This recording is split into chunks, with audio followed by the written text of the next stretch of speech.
ก็หนึ่งยันไก่มาเล็บพี่จ้องตีไหลขึ้นคอยปีหักนางเตรียมอกเนื้อเจอหรือสินางตีหักเพอไหลน้องเอ๋ยเพอที่หูลองหากันหมอห้องความเอาความในส่งคืนเมื่อวันอ่านปนมาเอาน้ำยางเฮ็ดศักดิ์ศรีไว้สะจากันมาเยาวนานลอง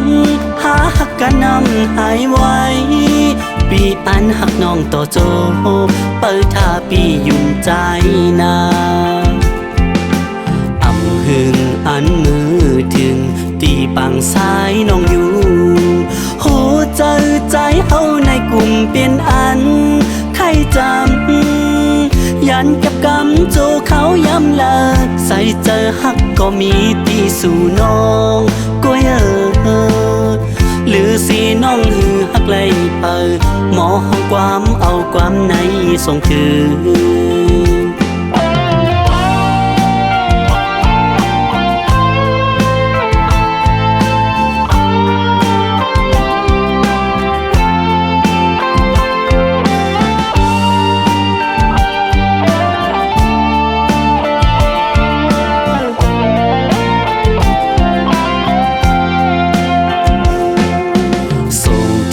ความหักอ่อนเศร้าปังซ้ายก็หนึ่ง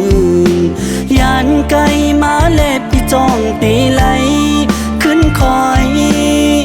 ปีหักนางเตรียมอกเนื้อเจอหรือสินางตีหักเพอไหลน้องเอ๋ยเพอที่หูลองหากันหมอห้องความเอาความในส่งคืนเมื่อวันอ่านปนมาเอาน้ำยางเฮ็ดศักดิ์ศรีไว้สะจากันมาเยาวนานลองหาหักกันนำหายไว้ปีอันหักน้องต่อโจเปิดท่าปียุ่งใจนาอำหึงอันมือถึงตีปังซ้ายน้องอยู่โหเจอใจเฮาในกลุ่มเปลี่ยนอันใครจำยันกับกำโจเขาย้ำละใส่เจอหักก็มีตีสู่น้องก็